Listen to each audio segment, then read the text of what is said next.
I, 28F, have been married to Robert, 30M, for 3 years now. We met at a mutual friend's birthday party where I was helping with first aid after someone got hurt. Robert was impressed by how I handled the situation, and we started talking. At that time, I was working as a nurse at a local hospital, and he was a software engineer at a growing tech company. We clicked instantly and started dating. The problems began when Robert introduced me to his mom, Lori, 55F. From the moment she opened the door and saw me in my simple dress and minimal jewelry, I could tell she wasn't impressed. During dinner, she kept asking about my family background, my education, and my career choices. When I told her I was a nurse working in the emergency department, she nearly choked on her wine. She started lecturing about how nurses were always overworked and underpaid, and how they barely had time for family life. Later, I found out that Lori had been planning to set Robert up with her friend Janet's daughter Betty, 26F, for years. Betty came from a wealthy family, had studied at expensive private schools, and was the perfect trophy wife material according to Lori. She was a homemaker who had never worked a day in her life because she didn't need to. Lori thought Betty would be perfect for Robert because she could focus on family unlike me who worked 12-hour shifts. Throughout our dating period, Lori tried everything to break us up. She would invite Betty to every family gathering without telling us. There were countless accidental meetings where we'd arrive at their house for dinner, only to find Betty already there, dressed up and sitting in Robert's old spot at the table. Lori would make a big show of how Betty had cooked all of Robert's favorite dishes or how she had redecorated the living room just like Robert always wanted. The worst part was how Lori would constantly compare me to Betty. If I brought a homemade dish to family dinner, Lori would say, "Oh, that's nice. But Betty made this amazing gourmet meal last week." If I mentioned being tired after a long shift at the hospital, she'd say, "See, this is why Betty would be better. She'd be home taking care of you, Robert." It was endless. Robert always stood up for me though. He would shut down his mom's comments and sometimes we'd leave family dinners early when Lori got too offensive. He made it clear to everyone that he loved me and wanted to be with me, not Betty. This only made Lori try harder to break us up. When we got engaged, Lori threw the biggest tantrum I'd ever seen from a grown woman. She cried, screamed, and even threatened to disown Robert. She called me a gold digger, ironic, given that I had my own career, and said I was trapping her son. Robert's dad Mark tried to calm her down, but she was hysterical. She even called my workplace trying to dig up dirt on me, but my co-workers only had good things to say. We got married anyway, in a beautiful ceremony that Lori spent soaking through. She wore black like she was at a funeral and kept making comments about how this wasn't the wedding she had imagined for her son. Robert's dad Mark apologized for her behavior, but you could tell he was used to just letting her have her way to keep the peace. After marriage, Lori's behavior got worse. She would show up at our house unannounced, always when she knew Robert would be at work. She'd inspect everything, running her finger along surfaces checking for dust, opening our fridge and cupboards to criticize how I kept house. She'd rearrange our furniture while telling me how Betty would have decorated better. She even brought Betty with her a few times, showing her around our house like she was the real owner. Lori also started a campaign of subtle sabotage. She would tell Robert that she'd invited us for dinner but conveniently forget to tell me, making me look bad when we didn't show up. She'd buy me clothes in sizes too small and act surprised when they didn't fit, making comments about my weight. She told all her friends that I was mistreating her, turning them against me before I even met them. Last month, everything came to a head. Lori showed up at our house one evening when Robert was working late. She had this triumphant look on her face that made my stomach turn. Without saying hello, she pulled out her phone and showed me some pictures. They showed me hugging a man in the hospital parking lot, my face buried in his chest.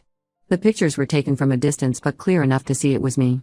Lori started gloating about how she finally had proof that I was cheating on Robert. She threatened to show him the pictures unless I left him. She had it all planned out. I would confess to cheating, move out, and Betty would be there to comfort Robert through his heartbreak. Lori even had divorce papers ready, which she pulled out of her designer handbag. What Lori didn't expect was for me to start laughing. The man in the pictures was my brother Mike, who had just had his final checkup after beating stage 3 cancer. The hug she caught on camera was me celebrating with him after getting the all clear.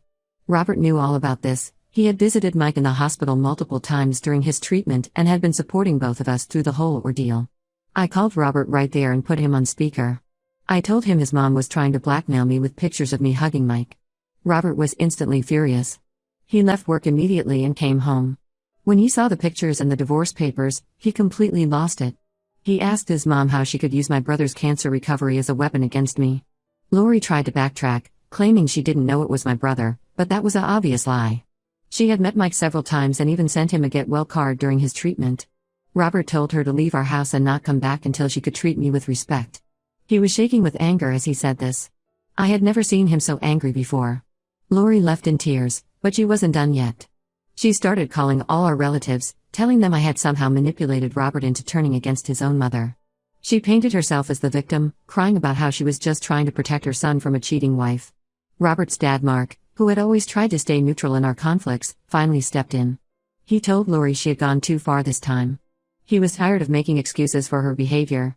That was 3 weeks ago, and we haven't heard directly from Lori since, though we keep hearing about the rumors she's spreading about us.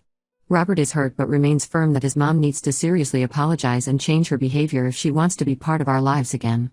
Update 1: The situation has gotten much worse since my last post. Lori has been working overtime to destroy my reputation in their social circle. She's been calling every family member, family friend, and acquaintance, telling them that I'm some sort of manipulative witch who's keeping her son away from his loving family. According to her version of events, I forced Robert to cut contact with her because I'm trying to isolate him from everyone who truly cares about him. Her smear campaign has been surprisingly effective with some people. Several of Robert's aunts and uncles have been calling him nonstop, telling him he's making a huge mistake. They keep saying things like your mother just wants what's best for you and you'll regret pushing your family away for a woman. Some have even suggested that Robert should give Betty a chance, since she's still single and apparently still interested in him. One aunt actually had the nerve to tell Robert that divorce isn't as stigmatized these days, implying he should leave me. But last week, something happened that changed everything. Janet, Betty's mom, reached out to me asking to meet privately. I was hesitant at first, but she insisted it was important. We met at a coffee shop far from our usual neighborhoods to avoid being seen. Janet looked nervous and guilty, nothing like her usual confident self. After ordering our drinks, she broke down and confessed everything. Apparently, Lori and Betty had been plotting against me for months. They had created a detailed plan to break up my marriage, complete with a shared Google document where they tracked my movements and brainstormed ways to create problems between Robert and me. Janet showed me their group chat messages on her phone. I felt sick reading through them.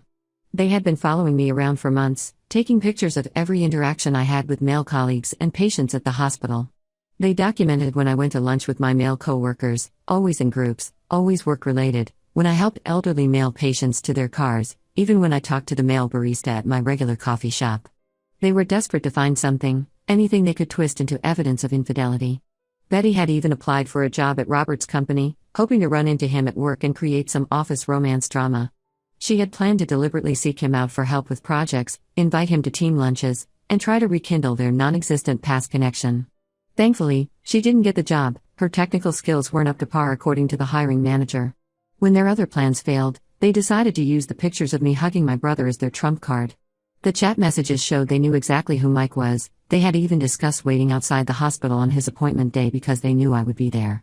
Lori had written, "Finally got the pictures we need. Even if it's just her brother, we can use this. Robert will have to at least doubt her when he sees them." Janet said she felt guilty about her part in all this. She admitted she had initially encouraged Betty's interest in Robert because of the business connections it would create between their families, but she never thought it would go this far.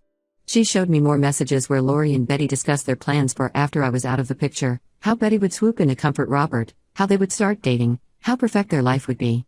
When I showed all this to Robert, he was devastated. He had known his mother didn't like me, but seeing the calculated malice in those messages broke something in him. He couldn't believe his mother would go to such lengths to destroy his marriage. The fact that they had been stalking me for months, trying to catch me doing something wrong, made him furious. 2 days later, at a family gathering we had to attend for his cousin's birthday, Robert confronted Betty in front of everyone. He wasn't yelling or causing a scene, but his voice was cold and firm as he asked her to explain the messages. Betty, caught off guard and with no way to deny it, broke down crying. She admitted everything, how she had always had feelings for Robert, how Lori had convinced her they were meant to be together, how they had planned to break up my marriage. Lori tried to defend their actions, saying they did it because they cared about Robert's happiness. She truly believed that Betty would make a better wife than me. But Robert wasn't having any of it. He told Betty he would never be interested in someone who would try to destroy another person's marriage, and that even if I wasn't in the picture, he would never date someone who could be so cruel and calculating. The next day, Lori showed up at our house again. Instead of apologizing, she doubled down. She said she was just looking out for her son's future and that Betty would make a better wife and mother than me. She went on about how Betty came from a good family, had proper values, and would be home to take care of Robert instead of working long hours at a hospital. That was the last straw for Robert. He lost his temper for the first time I've ever seen and told his mother to leave. He said he couldn't believe his own mother would stoop so low as to stalk and harass his wife, try to blackmail her, and then defend those actions as love. He told her not to contact either of us again until she was ready to sincerely apologize and accept our marriage. Lori left in tears again, but this time it was different. This time, she had no more cards to play, no more schemes to fall back on. Her plan had completely backfired, not only failing to break up our marriage but also damaging her relationship with her son, possibly beyond repair. Robert is still processing everything, but he says he feels like he's seeing his mother's true colors for the first time, and he doesn't like what he sees. We're taking things day by day now, trying to focus on our marriage and each other rather than the drama. But I have a feeling this isn't over yet. Lori isn't the type to admit defeat easily, and I'm worried about what she might try next. Update 2: The situation with Lori has gotten completely out of hand. She's turned into someone I barely recognize anymore, and her behavior has become increasingly erratic. Last week, she started showing up at my workplace unannounced. She would wait in the hospital lobby, cornering my colleagues when they came in for their shifts. She told them wild stories about how I manipulated her son and stole him from his true love, Betty. At first, my colleagues just ignored her, but then she started getting aggressive. She would try to follow them into staff-only areas, demanding they listen to her side of the story. The final straw was when she cornered one of our new nurses in the parking lot and reduced her to tears with accusations about helping me hide my affairs. My supervisor had to get involved and officially ban her from hospital premises. Security now has her picture, and they've been instructed to call the police if she shows up again. But the real bombshell dropped last Friday. We finally discovered why Lori was so obsessed with getting Robert to marry Betty. It turns out this wasn't just about her preference for Betty or her dislike of me, there was a business deal involved the whole time. Janet's husband David owns TechPro, one of the biggest tech companies in our state. They've been expanding rapidly and are known for paying extremely well. Apparently, years ago, when Robert was still in college, Lori and Janet made an agreement. If Robert married Betty, he would get a high-level position at TechPro, complete with stock options and a seat on their board of directors. Lori had already promised Janet that Robert would join their company after marriage, all without Robert's knowledge or consent. This all came to light when David contacted Robert directly. He sent an email with an impressive job offer, casually mentioning the arrangement between their families and how he was still willing to honor it despite the recent unpleasantness. Robert was completely blindsided. He had no idea his mother had been using his marriage as a bargaining chip for his career. When Robert showed me the email, everything started making sense. This explained why Lori was so invested in getting Robert and Betty together, why she hated me so much, and why she became increasingly desperate as time went on. She wasn't just losing her dream of Betty as a daughter-in-law, she was losing a major business opportunity she had been banking on for years. Robert was furious. He had always wondered why his mother was so fixated on Betty, but he never imagined it was because she had literally tried to sell his future to advance her own social standing. He immediately drafted a firm but professional reply to David, declining the offer and making it clear that he had never been aware of or agreed to any arrangement regarding his marriage and career. When we confronted Lori about this, her reaction was shocking. Instead of being embarrassed or apologetic, she defended herself completely.